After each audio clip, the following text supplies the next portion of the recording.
Bem-vindos ao CâmaraCast, o podcast da Câmara de Vereadores de Itapema.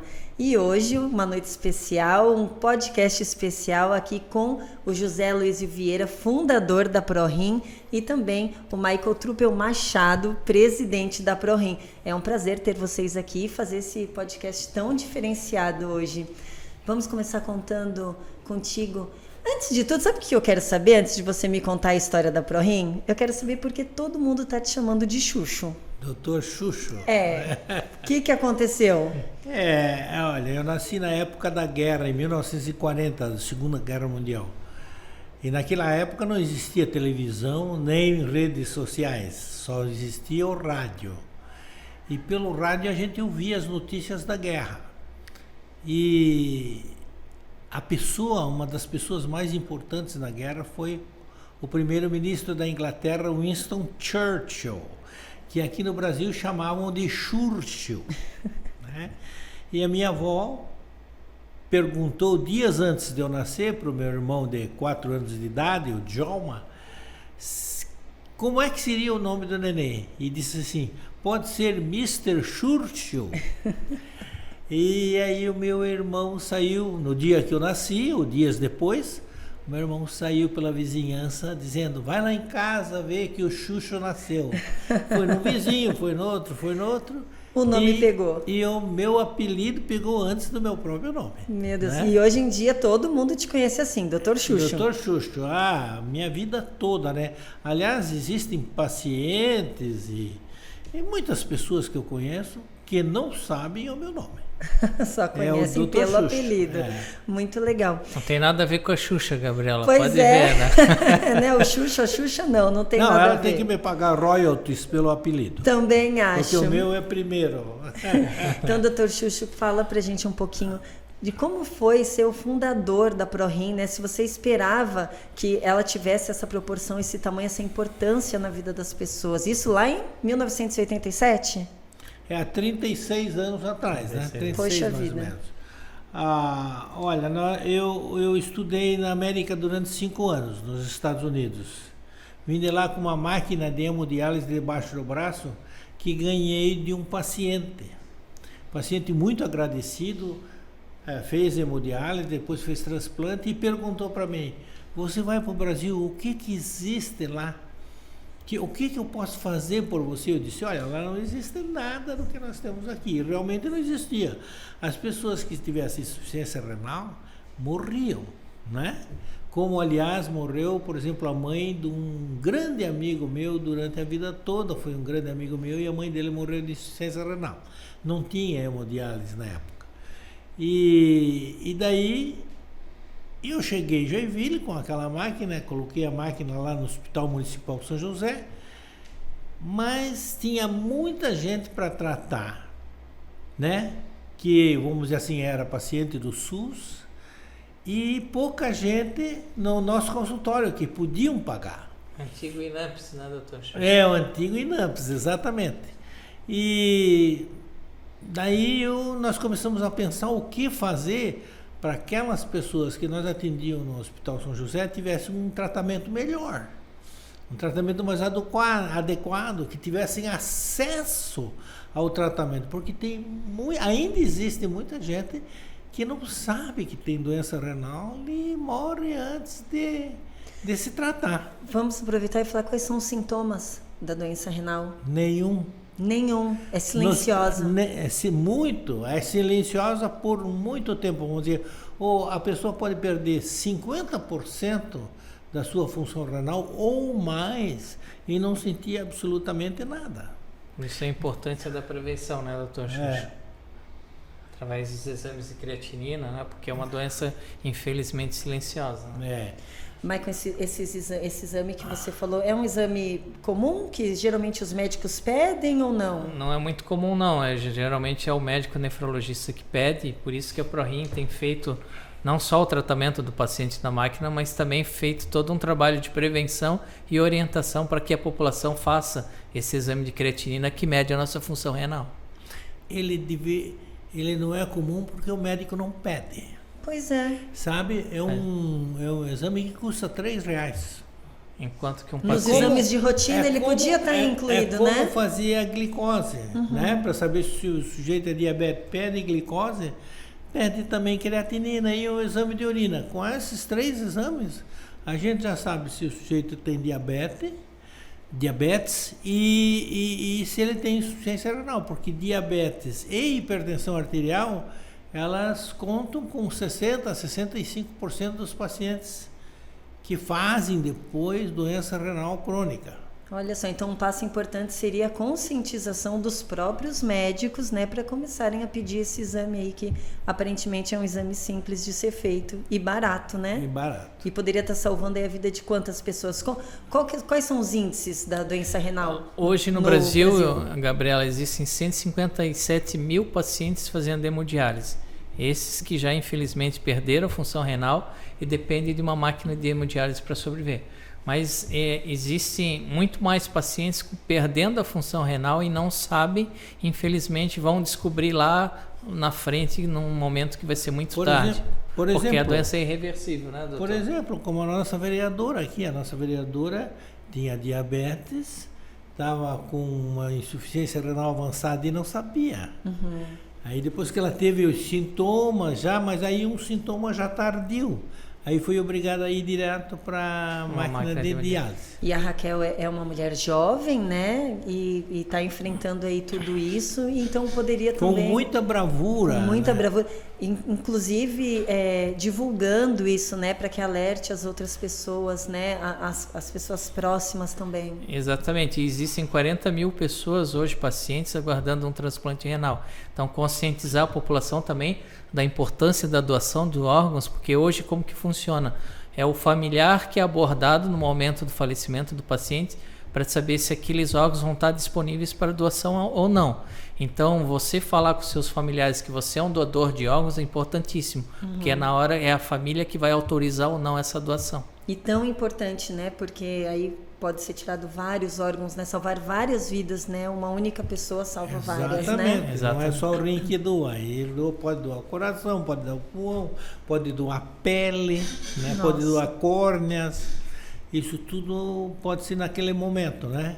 E nesse momento do familiar tem toda a questão sentimental, né, que às vezes impede a pessoa de conseguir dar esse passo. Então, ter a certeza de que é o desejo da pessoa que está ali é muito importante. Facilita nesse momento difícil de luto da família, né? A gente tem que, vamos dizer assim, educar a população, né, para que ele esteja preparado para isso na hora de enfrentar essa possibilidade, né? Que é a única certeza que nós temos, não é verdade? E como que está o trabalho em Balneário Camboriú contigo na presidência, né? O que tu pode contar para a gente da unidade de Balneário Camboriú, Maicon? Pois é, Gabriela, infelizmente o aumento da demanda da doença renal não é só em Santa Catarina, mas no Brasil todo. Existe uma curva crescente de pacientes necessitando de hemodiálise e não foi diferente aqui na região de Itapema, Balneário Camboriú. Nós estamos com uma clínica inaugurada há 21 anos em Balneário Camboriú, com capacidade para 250 pacientes, já estava esgotadas as vagas, então inauguramos um novo espaço de 1.800 metros quadrados, onde tem capacidade agora para 400 pacientes, 50 máquinas de hemodiálise, e quero já aproveitar e agradecer toda a população que ajuda a instituição, que atende 99% do SUS, com doações na conta do telefone, energia elétrica, que isso que gera a sustentabilidade da instituição e a gente consegue proporcionar um tratamento de qualidade para os nossos pacientes, não só com enfermeiras, médicos, mas também psicólogos, assistentes sociais, nutricionistas, toda uma equipe multidisciplinar em volta do paciente, dando essa assistência nesse momento difícil dele. Tu falou sobre as doações nas contas, né? É importante tu falar sobre isso para as pessoas saberem que isso realmente é real. Mas tem outra forma também de ajudar, sem ser pelas contas? Acessando o site da ProRim, doeprorim.org.br, tem diversas formas de você poder contribuir. Desde ser um voluntário da instituição, né?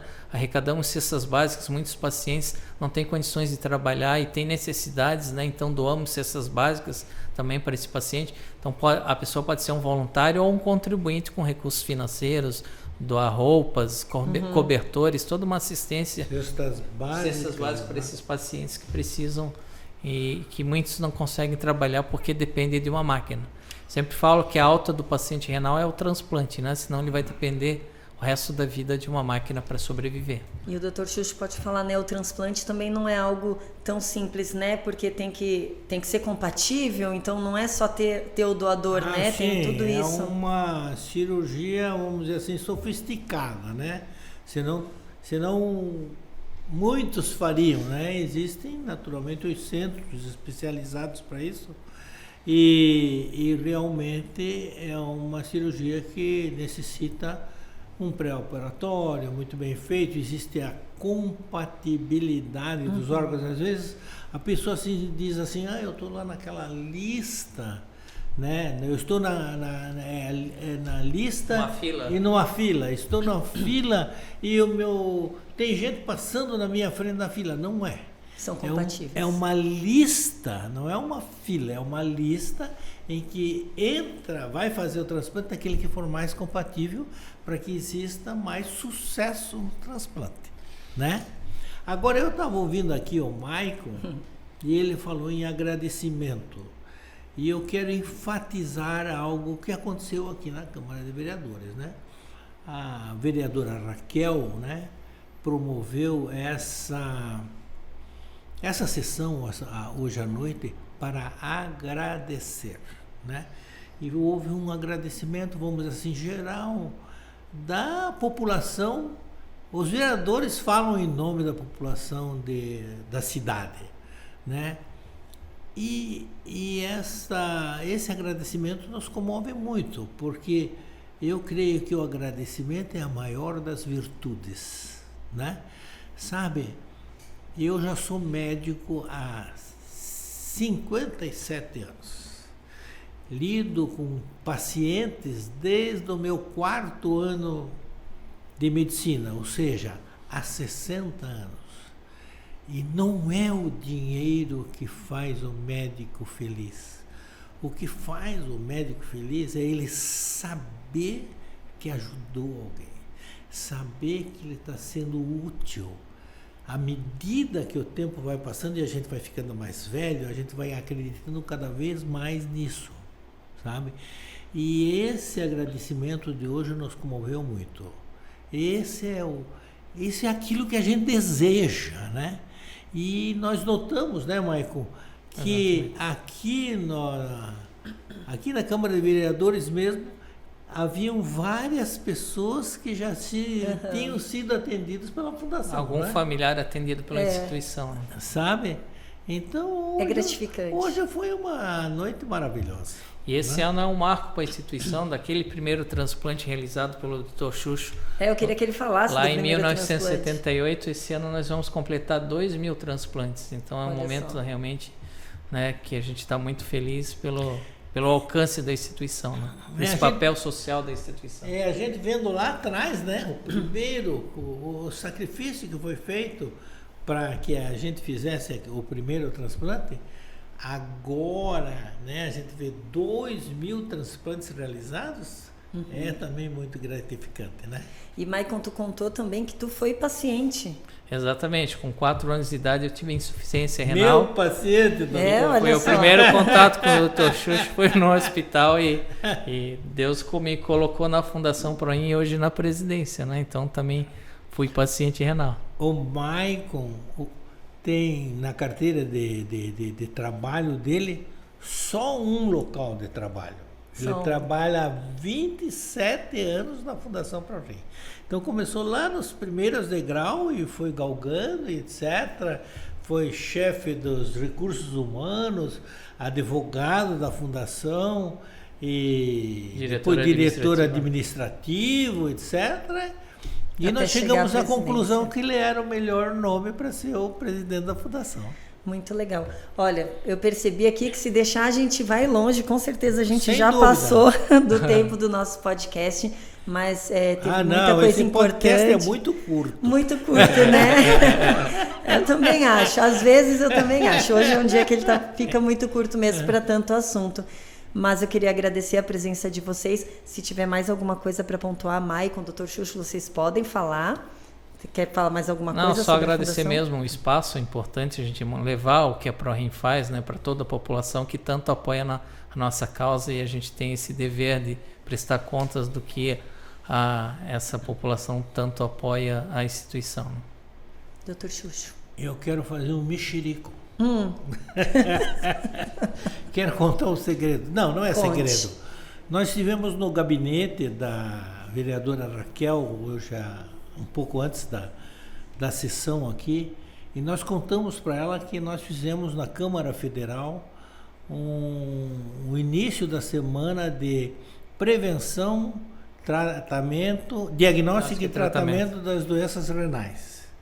E eu sugeri para ela que ela, sendo provavelmente a única vereadora que faz hemodiálise no país, eu disse para ela que ela tem as portas abertas em todos os lugares que ela quiser. Ela tem seguramente que ela tem aberta a porta do governador, do ministro da Saúde, do presidente da República, porque é uma coisa, vamos dizer assim, rara isso, e absolutamente necessário que ela, com a inteligência que ela tem, com a disposição que ela tem, com a alegria que ela tem, ela é uma pessoa muito bacana. Ela pode fazer muito pelos pacientes renais. Abrir portas, né? Mostrar essa realidade, Exatamente. né? A importância do diagnóstico. E ela começar a trabalhar para nós fazermos a primeira semana de prevenção, diagnóstico e tratamento das doenças renais aqui em Itapema. Para a gente começar a fazer isso em Joinville, Itapema, em Florianópolis, em Santa Catarina, e aí nós chegarmos lá no Ministério e dizer, vamos fazer no Brasil. Entendeu? Ela pode fazer isso e liderar isso. Esse é o meu recado. Muito obrigada, então, pela presença de vocês. Parabéns pelo trabalho dos dois. Nossa, estar aqui com a pessoa que fez o primeiro transplante, não, olha. Santa Catarina. Em Santa Catarina, foi uma entrevista de peso, hein, Dr. Xuxo? Muito obrigada pela participação. Obrigado. Esse foi o CâmaraCast. Continue nos acompanhando nas nossas redes sociais. Entra no site do ProRim, aproveita para fazer a sua doação também. Nos vemos na quinta-feira no Jornal da Câmara. Até lá!